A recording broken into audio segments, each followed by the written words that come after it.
to not just defeat a Republican. He had to defeat a Republican and the old guard of the Democratic Party at the same time. He was fighting a war on two fronts and not just one. And he still won resoundingly. And I think the message that that sends is that the Democratic Party cannot last much longer by denying the future, by trying to undercut our young, by trying to undercut a next generation of diverse and upcoming Democrats that have the parties, the actual party, our actual electorate and voter support. So last night was a big night for Democrats, and Zohran Mamdani pulled it off. We all knew that he would. I felt pretty confident yesterday as I was making my post on social media and saying he's going to win this when he wins this. I felt pretty confident in that because people are waking up and people are getting behind his message. And his message is not a new one. His message really is the foundation of the Democratic Party. And that's why that I started off this video with AOC making that point, that Democrats needs to get back to who they were, and Zohran Mamdani is absolutely laying out the blueprint on how to do that. So last night was historic. He toppled not only the Republicans, but the Democratic establishment as well. And I just think it's high time that people wakes up and realizes this is the future and this is where we're headed. Now, we're going to talk later on about how Mike Johnson's trying to spin this. And we knew they would, trying to spin this that it's not that big of a deal, but it is a really big deal. And last night when Mamdani gave his victory speech, it's the first time since the election of 2024 that I've truly felt hopeful. It's the first time that I watched something politically and wasn't absolutely depressed out of my mind. So I know that it was a big night for a lot of us, and we're going to talk more about how we have to keep that energy. But let's go right here to where Mamdani said that there was a message that was sent, and he had absolutely toppled a dynasty. My friends, we have toppled a political dynasty.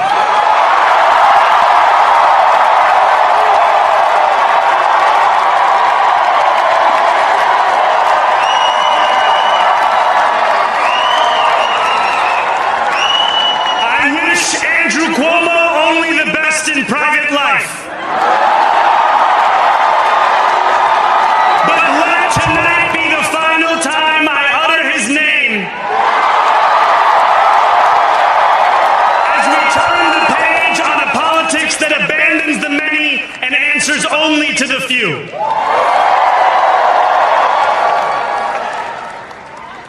New York, tonight you have delivered a mandate for change. A mandate for a new kind of politics. A mandate for a city we can afford. And a mandate for a government that delivers exactly that. I love how he said, let this be the last time that I ever utter his name. And when he said that, I said to myself, I can't wait for the day when we can say the same thing about Donald Trump. We can stand up and say, you know what, he's gone, and may we never utter his name again. To anyone out there that thinks we get a kick out of talking about him day in and day out, we do not, and I can't wait for the day that we're no longer talking about Trump. But Mamdani is absolutely right there. The MAGA movement is a movement that has abandoned so many people. It's a movement that has left so many people in the dust and does not care. It only helps a few, and the only ones that it actually helps is the oligarchs. The only ones that it actually helps is the billionaire elitists, the people that sits around with Donald Trump at his Great Gatsby themed parties that the followers at the bottom of the totem pole will never ever get a chance to ever hang out with Trump or be in that class of people. And that's why it's so sad to me.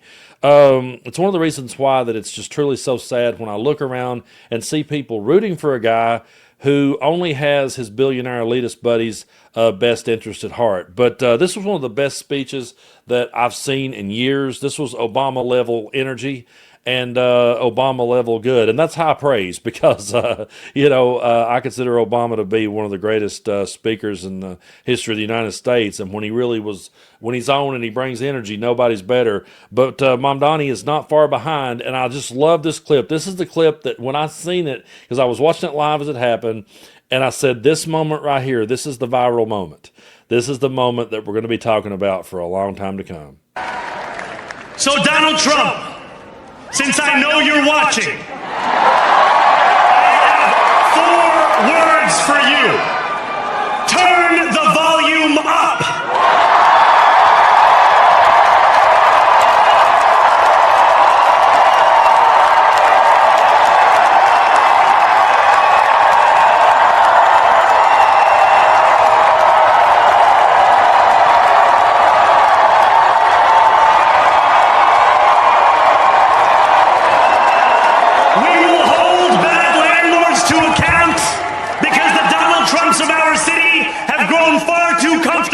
Taking advantage of their tenants.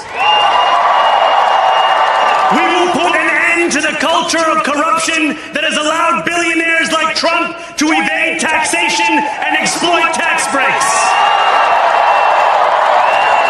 We will stand alongside unions and expand labor protections because we know,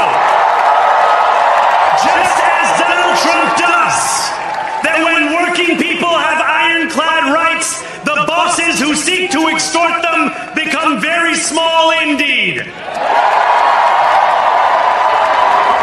New York will remain a city of immigrants, a city built by immigrants, powered by immigrants,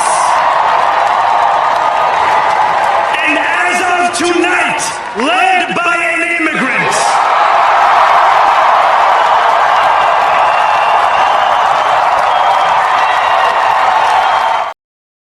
That truly was a really badass moment, and I got chills as I sat there and watched it. I thought maybe finally the tide is starting to turn and people are waking up.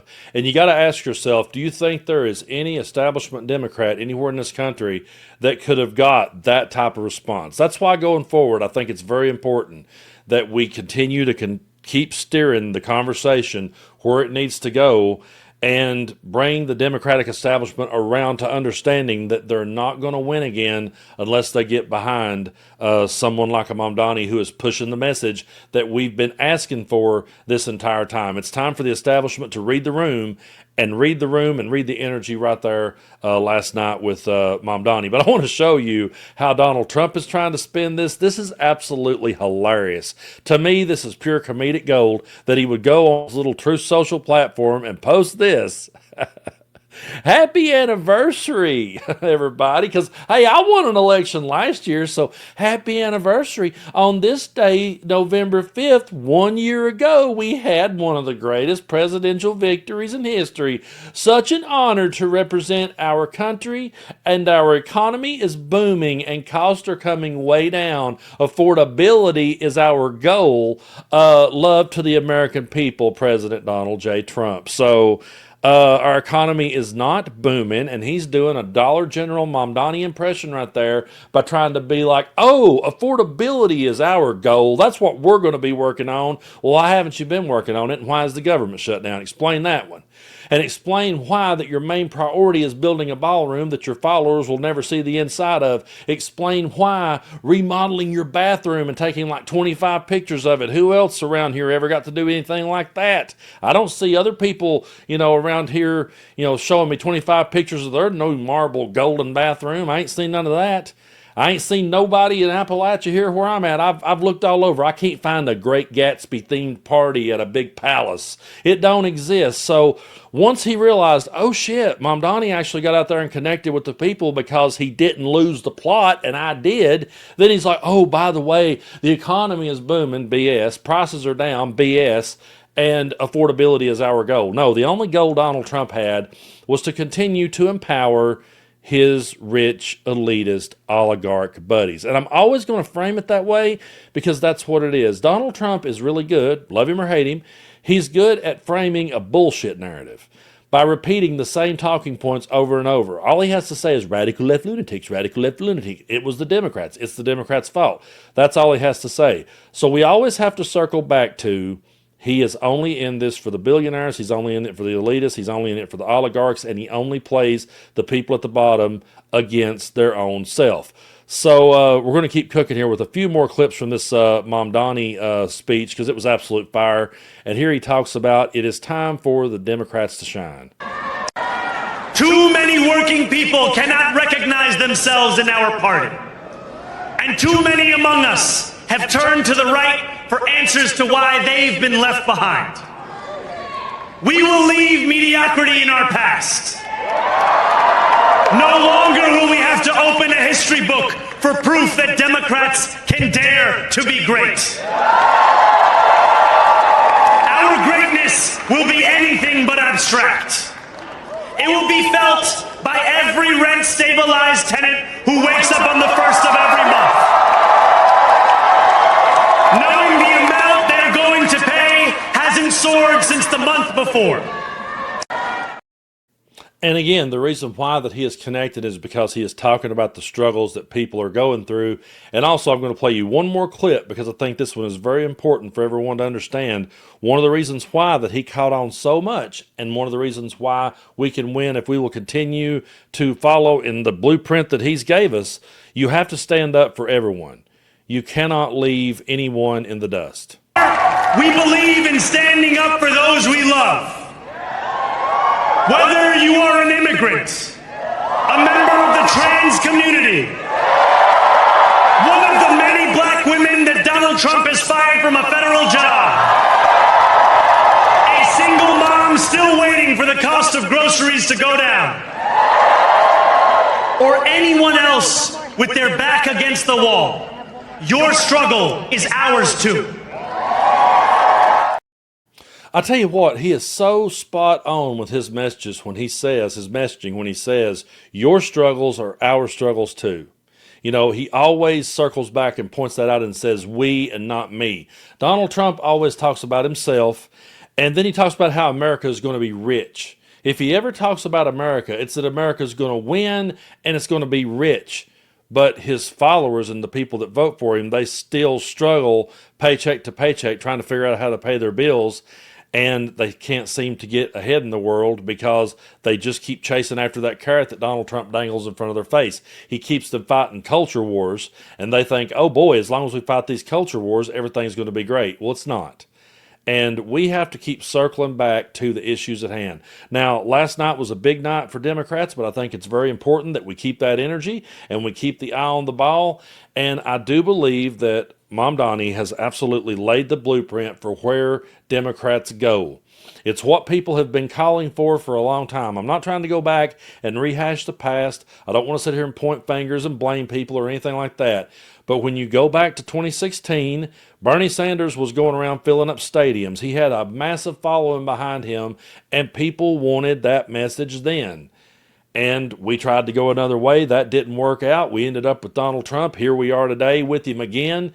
And we're not going to be able to go back and just use just a corporate run-of-the-mill Democrat and say, hey, give us, it's this person's turn now, so give that to them. It's not about the old guard. It's not about whose turn that it is next. It's not about who the powers that be wants to see it be next. It's about the people. And instead of saying to the people, here's what we're going to give you and call that democracy, you need to listen to the voices that Mamdani has absolutely riled up. It's good to see it. And I think, there's some people say, well, that's just New York City. That don't really mean nothing, Brando. That's just New York City. No, I really do believe that is a blueprint for what's going to happen around this country. More and more people are feeling it. And even though I've never been to New York City and I'm never going to live there, I know so many people that I talk to every day that's like, hey, we want what that guy's doing. We want that messaging. That's what we're gravitating toward. And so we just have to keep focused. We have to keep our eye on the ball. We have to keep moving forward. Keep that energy. I always say to people, if you get angry, you get fired up, and you get ready to vote, that's great. But just because you win does not mean you ever take your foot off the accelerator. Just because you win does not mean that you back up. I always use the boxing analogies. When you get someone on the hook, you have to keep them there and you have to go in and get the knockout. You can't sit back and let them get their feet back underneath them and get back in the game. We've done that far too many times. So going into the midterms, we have to keep that energy. Going into the 2028 election, we have to keep that energy. And I don't care if we absolutely blow MAGA out of the water and dog walk them in the next 2, 3, 4, 5 elections. We have to keep that same energy on the 6th one. It has to stay there. And you have to go back and remember how mad and pissed off you were when you realized that another one had got away from us, and we cannot let that ever happen again. So I appreciate y'all so much for your support here on the channel. We had a good night. Now let's just keep that energy.